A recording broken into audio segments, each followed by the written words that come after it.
These were things and policies that I actually thought work.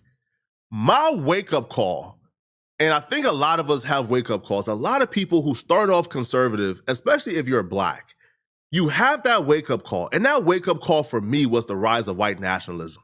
That's when I realized it. It's not about policies. What I realized was these people believe that we don't belong. A hard coat, knock upon your front door. When your ass attack like cancer, burn your condo down.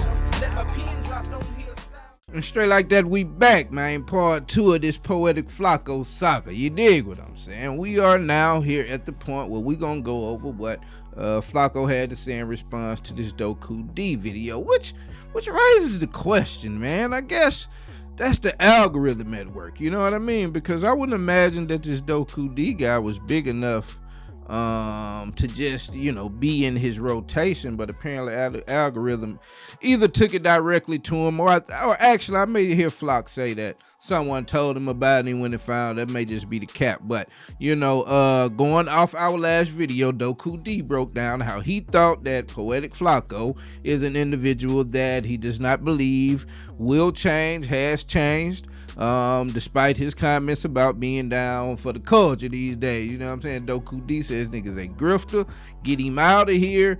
My stance on it was that Flaco has told you who he was from the beginning, you know what I mean? Now, whether he's gonna vote differently in this upcoming election or what have you, we don't know. If he's had a real change of heart, maybe. But if you keep up with his content, I think Flaco is more geared towards what gets clicks, you know what I mean? Now, I don't know, I hope not. I hope Flock doesn't break my heart. I don't put a whole bunch of stock into him, but with trying to give the benefit of the doubt, I hope Flock doesn't turn coat in a situation here down the road, you know what I'm saying? Some type of racially charged situation. I hope that Flock doesn't come out with a Brandon Tatum take, you know what I'm saying, and just kind of piss all on my parade. But that's the kind of benefit of the doubt that I'm giving him. That's at least right now, it's like, okay, well, we'll see what he does as something come around. But,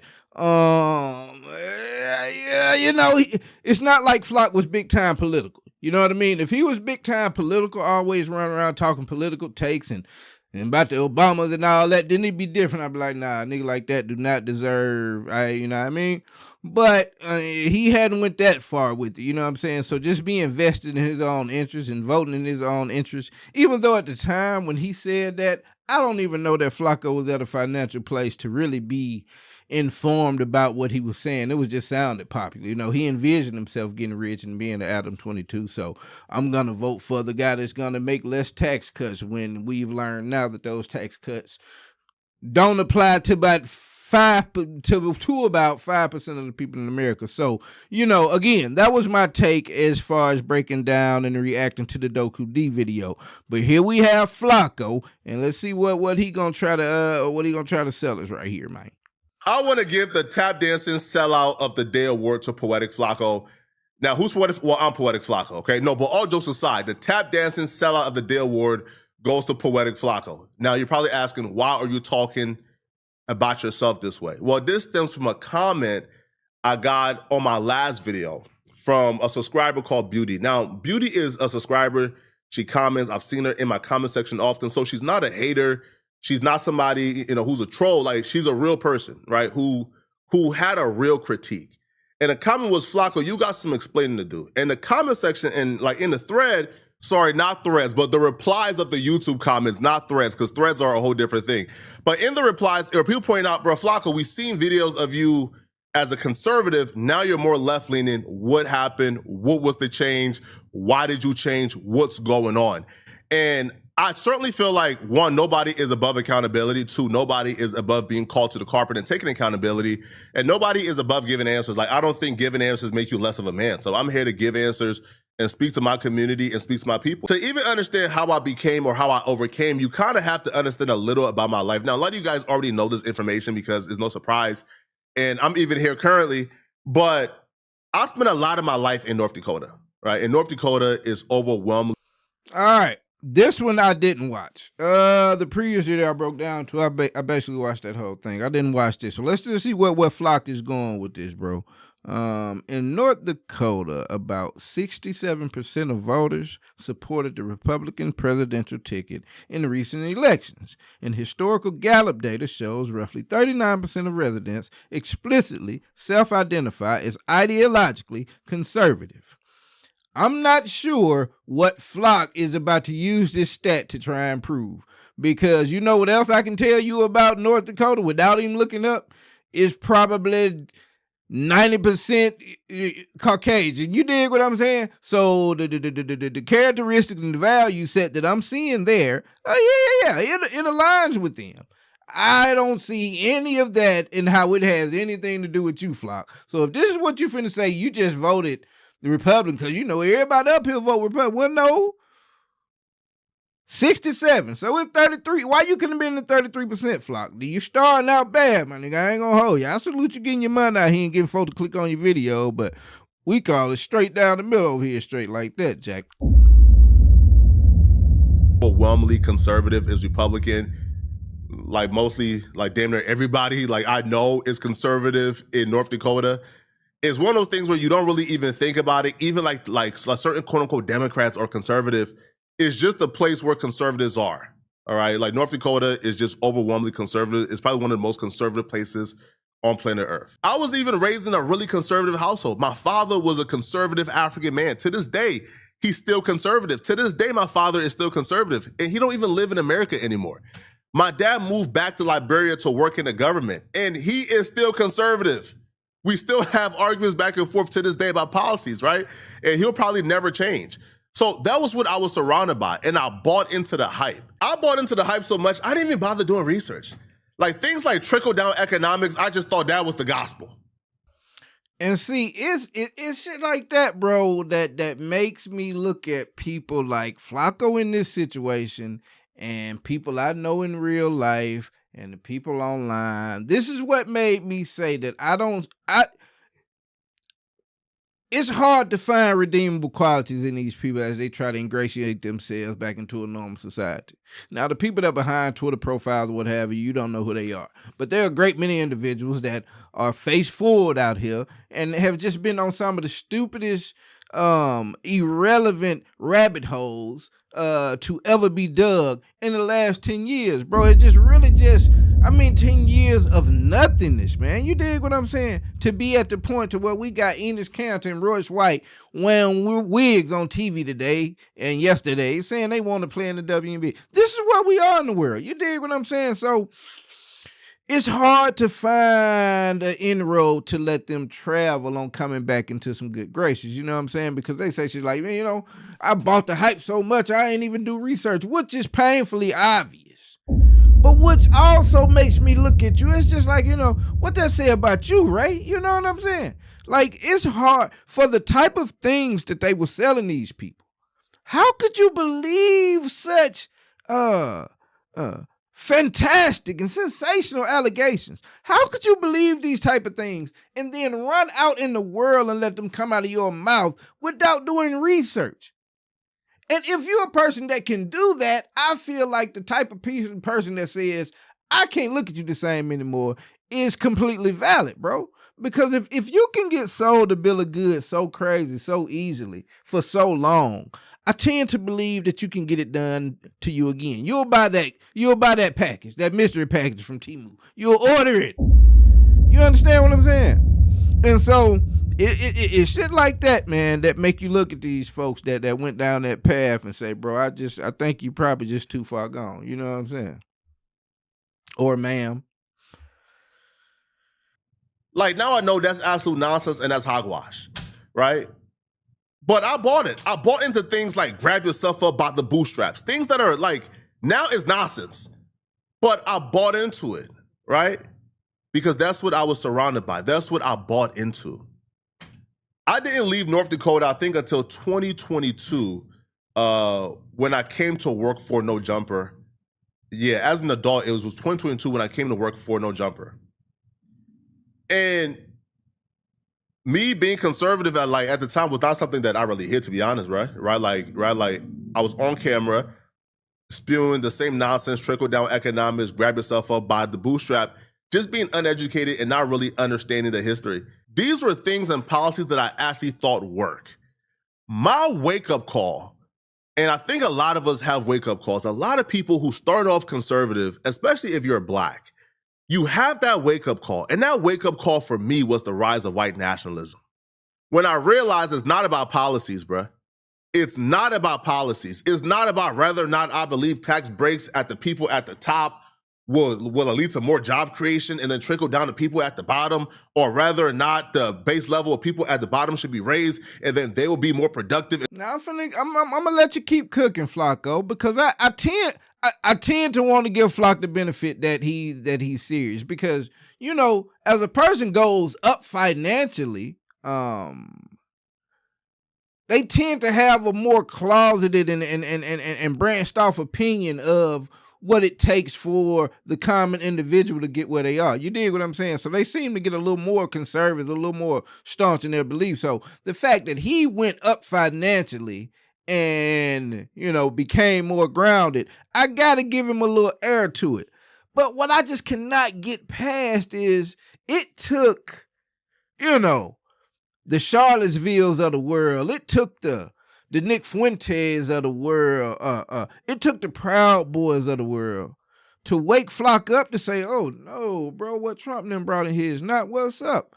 I find that hard to believe, because you would then have to sell me that this policies that you're talking about. So you're saying you saw some policies from the Republican, the conservative ticket, that communicated to you that they were beneficial to anyone outside of a very small group of let's call it like a spade, Caucasian or elitely rich people? What policy, bro? And then it kind of irked me that he says that's what got his attention. And I think the Project 2025, the gutting of Medicaid, all the chaos in the healthcare industry, and, you know, the gas prices and food prices, I think all of that existed before.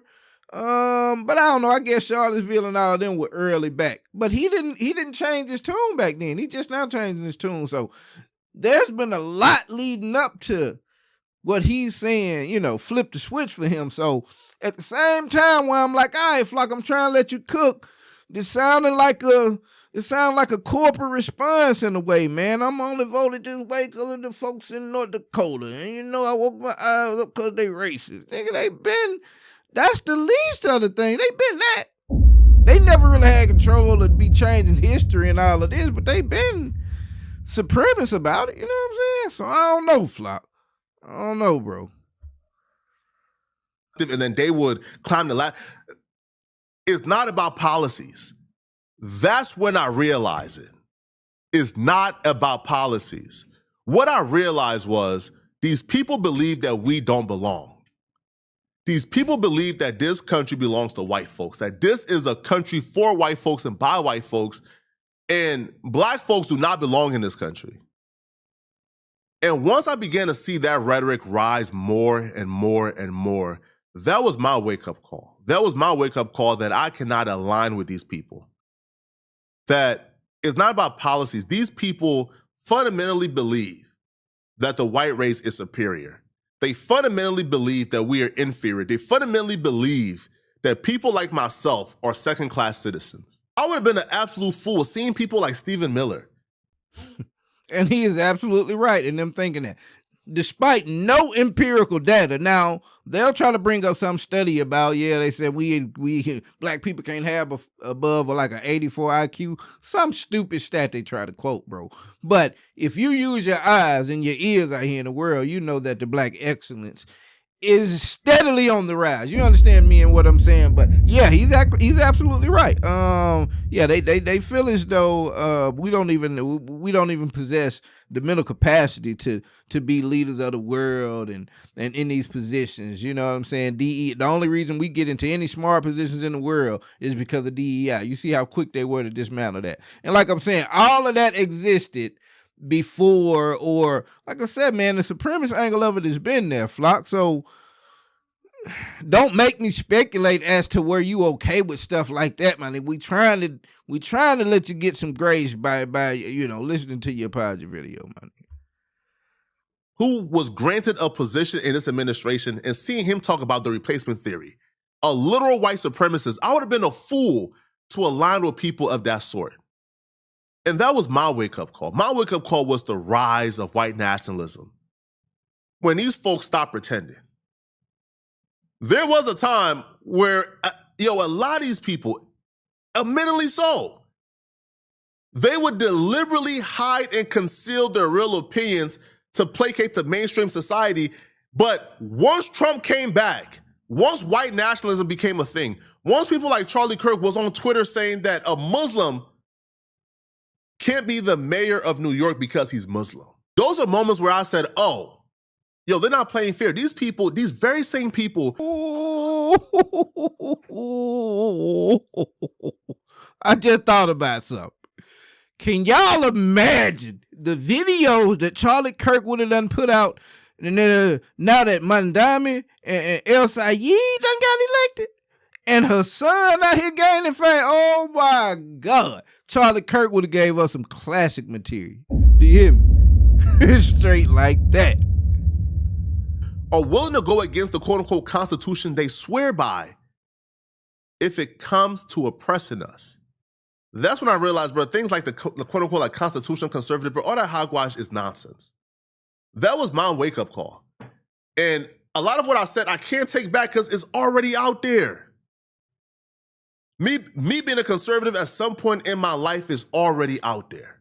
I cannot take it back. But what I can say is, if I said something that hurt my audience, if people who watch me and support me, who's a part of this mission, if they heard and seen that and it affected them and it caused them hurt or trauma or pain, bro, I apologize. I do apologize to you guys, man. If you guys seen anything I said in the past and you guys said, man, I'm gonna jump in. It didn't hurt me. I just, I passed by him because I took Flaco as a content creator, bro. You know what I'm saying? I seen his early days. But there is a saying out there, that when you know better, you do better. You dig what I'm saying? So I will say, before it skips my mind at the end of this video, I would say this to Flaco. If you catch this video, my nigga, first of all, don't send me no strike. That'll be super flaw of you, cuz. But I would say, bro, with the strength of your voice, and now his views hadn't been the way they were doing the Chud thing, but he's most certainly got, thousands of other viewers in this time, got 400-something thousand subscribers. I would say, Flop, for as big a voice you have, I don't know what the demographics of his videos are, you dig? This is an opportune time for you to tackle certain things. Now, I'm not advocating for the man changing his content into something political, but the way that you come about your videos, the way that you frame your videos about rappers and whatever the third, when it comes to black people, bro, it's gonna behoove you to to alter it a little bit, because from what I'm seeing, you right back to the clickbaity, jumping on any story, the Roland Martin thing, it's like I'm trying to take the video, for what it is, and Flock want to be sincere, but it's like, bro, it's gonna be real easy for you to kind of, take away the player card we trying to give you right now. You know what I'm saying? But that's just what I'll say going forward, bro. You have an opportunity to really show and prove that you more here for uplifting the community than tearing it down. And I'll take this opportunity as a creator to say, bro, I hadn't really heard a lot of comments about me tearing people down, because I just really react to videos and I call out and explain things in hood nigga terms. You dig what I'm saying? And kind of break through it and call people out for things that weren't saying in interviews. So, but if someone were to say, man, you always making videos about black folks, well, I police my community. You dig what I'm saying? I can't police white folks' community, bro. I don't know what their moral code is. You know what I'm saying? I don't know what's okay with them. I don't know what they sit down and they condone. I don't know what they list of do's and don'ts are. You know what I mean? So it's not like I look for prominent figures out here and try to dissect their career and their life and break them down. I just comment on people out here doing stupid stuff. You know what I'm saying? And black folks, we need to stop doing stupid stuff as much as we can. So I get on their head. So let's finish it up. said, man, Flock, I supported you. Damn, man. Yeah, my fault. I'm the tap dancing sellout of the day, right? It's my fault, man. But we all have our wake-up call. At least I would hope that at some point we all have our wake-up call. Now, if that's called grifting, if that's called whatever it's called, hey, man, I'm not here to make a game day like decision on whether or not changing your mind is grifting or waking up is grifting. But that was my wake-up call, and that was my line. And that was my non-negotiable. I can't align myself with white supremacists and white nationalists, especially when they're openly talking about now getting rid of us, replacing us, taking away our rights. There are literal people being kidnapped from off the streets. There are brown babies being bombed to death. I can't stand by that. I can't stand by this administration. So again, to anybody who heard what I said, who really support me, man, and you're like, damn, Flaco, bro, I apologize and I take full accountability for everything. All right. Now, where I'm at right now, people have wondered, Flaco, what exactly is your politics?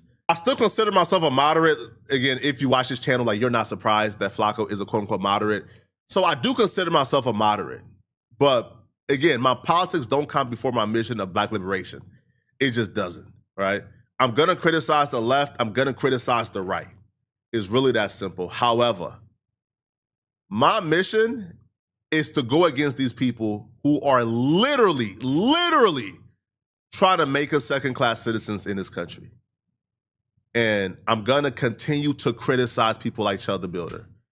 I'm gonna continue to criticize white supremacists and white nationalists. Because I understand the dangers of leaving, again, that ideology to go unchecked. I understand the danger. There was a point where I bought into some of that. So I understand the dangers of that. And that's not me making an excuse. That's me taking accountability, right? But the mission is not gonna stop. I wanted to get this out there because I owe you guys accountability. Everything I do, I owe you guys accountability. I literally owe my life, owe my being, owe my answers to you guys. I love you guys, and I thank you guys for everything, right?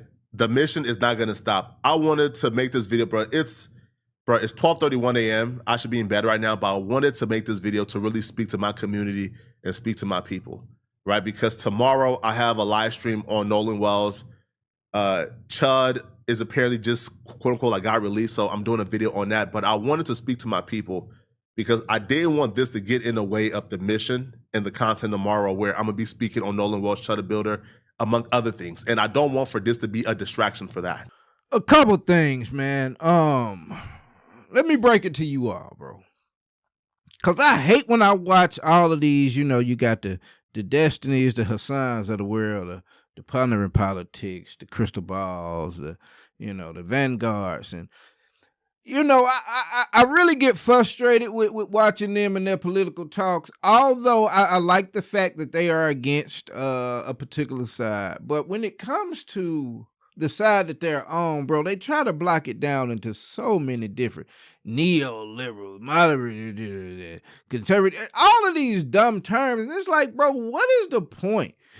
And I think they treat it as a game, bro. You dig what I'm saying? They try to come up with all these different groups. And I never really see them address what I view as the baseline, underlying problem here in the United States. You dig what I'm saying? I see them sit around and argue amongst themselves about what group the DSAs and all this they should be in, rather than really applying the pressure to the things that need to get cleaned up. Because there's a problem that I feel like if that problem get cleaned up in America, everything else will fall into place. You understand what I'm saying? And so all of these different categories and all of that, bro, you either vote Republican or you vote Democrat.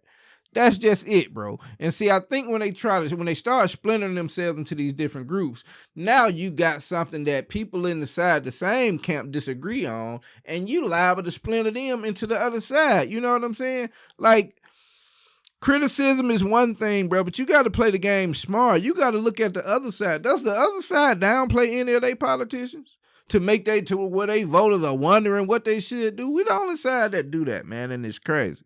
And, also, in Flock's case, if I'm understanding right, his pops was born in Liberia, moved to America, had Flock and whoever else. I think he got a sister, something like that at some point.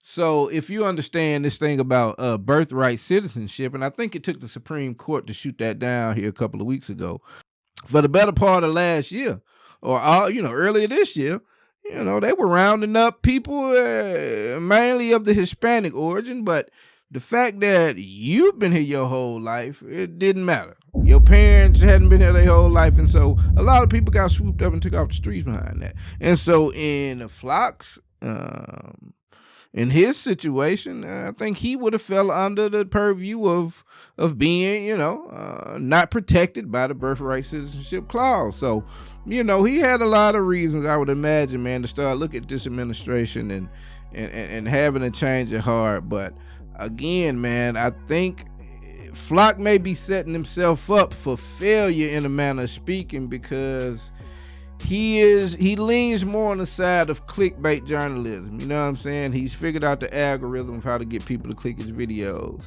and that lends itself to being bombastic, man. And so in his efforts to sell every video, bro, I feel like he's gonna be towing the line in some questionable behavior and you know what I'm saying, and sticking to the code, you know what I'm saying, because he is a creator, man. So I don't know if responding to this was such a big deal, you know what I mean? Maybe his chat had a lot going on and he felt like he had to, but I don't know. He could do a little more harm than good. Cause like I say, man, he puts out 3-4 videos a day, so it's gonna be easy for him to stick his foot in his mouth, as it were, going down the road. But Flock said he is woken up, man. He's seen that the grass was not greener on that other side, and so he done seen better. He know better. He gonna do better. And I guess we'll monitor as it goes down through here, man, and we'll see what happens. And if something crazy go on, I need to bring it to my folks, I will. But I'll keep my eye on it, man. And until then, it's been straight like that. I'm out. Look up in the sky, it's a bird, it's a plane. The Jack Travis, Lord Dungeon Dragon, spit that flame. Raise whole cities, your building.